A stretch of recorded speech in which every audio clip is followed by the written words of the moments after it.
Hi, and welcome to Caregiver Haven.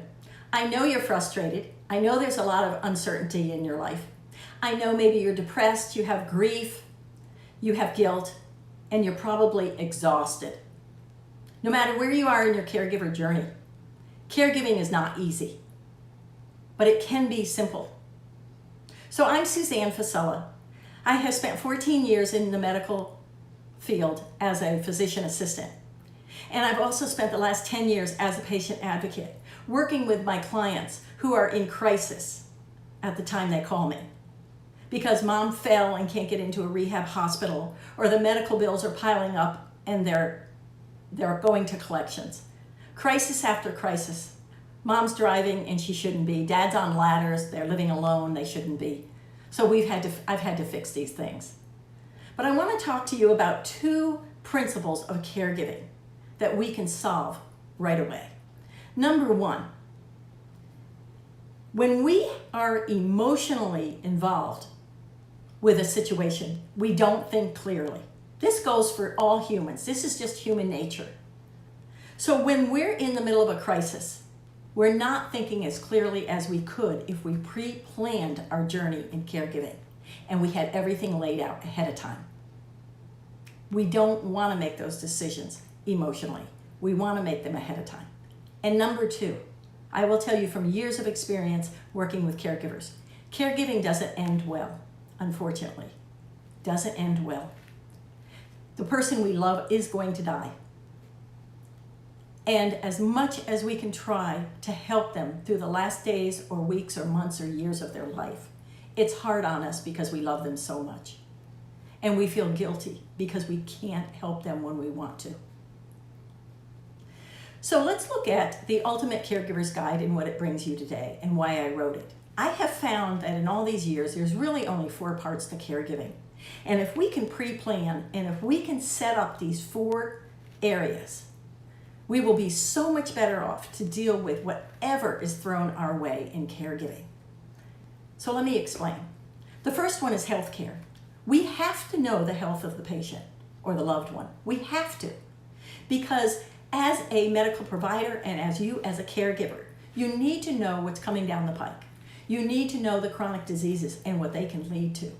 As a physician assistant, I need to know, did they get their shingles shot? Did they get their colonoscopy, their mammogram? What about a bone density? Are they at risk of falling? Why? Because I know these things are likely to occur. And so if I can prevent them, or I can have you prepare for them as disease or disorders hit, we're going to be so much better off. We won't be caught surprised. Number 2 is the mental capacity of our loved one. We know it most likely is going to decline, and it's going to decline in several ways. 50% of people over 85 suffer from dementia. Dementia is a chronic disease or a progressive disease, which means it doesn't get better and it doesn't go away. Now, we have no vaccination for it. We have no medications for it. We do have 2 medications I used to use in my family practice. And what it would do is it would perk that patient right back up. It would only treat the symptoms, but it doesn't stop the disease. And what I would do is the patient maybe couldn't put 2 sentences together, got confused easily, behavior changes. And what I would do is put them on these 2 medications and they would perk right up. But it would only last for so long. Even after we maxed out the maximum dose per day, they'd go right back into the dementia, and much worse because it's progressive. It continues to get worse. Number 3 is the legal and financial aspect of caregiving. I will tell you, legally, and here in Florida where I practice, when the patients or your loved ones come into the office with the wrong medical records, we can't help them. The wrong medical records are records from another state. We have to have the correct documents by law that will work in our state, and we can't do anything about it. I've had chairs thrown at me, I've been slapped, I've been pushed, because I can't do anything. Because this patient asked for something and the caregiver or the families wanted something else. And then the financial aspect of it.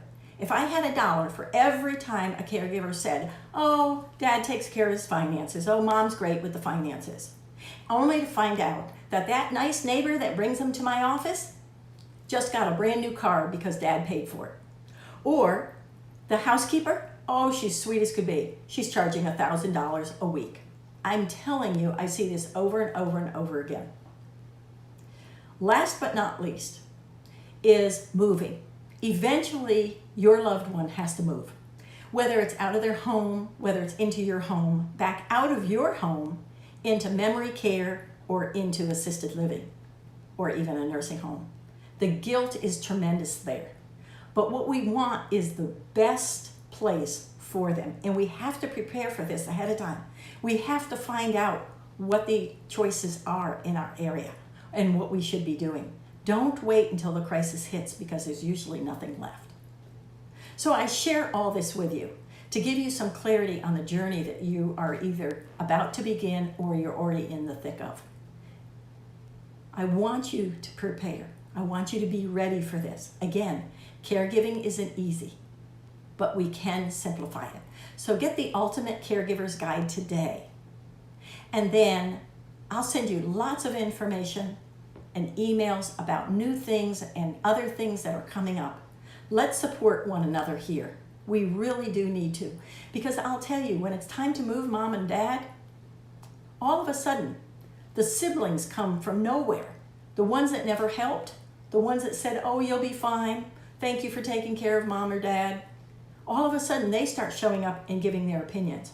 But if you've already formed some very valid ideas of what you want to do and decisions that you've made that are good decisions, you've got a leg to stand on. I want you to enjoy this journey. I want you to make the best of it. Get the Ultimate Caregiver's Guide. Let me help you. Let everybody else who I bring into Caregiver Haven help you. And then down the road, we'll look at these 4 individual arenas of caregiving and start you on a deeper dive to how you're going to successfully conquer each and every part of caregiving and be the caregiver everyone is jealous of.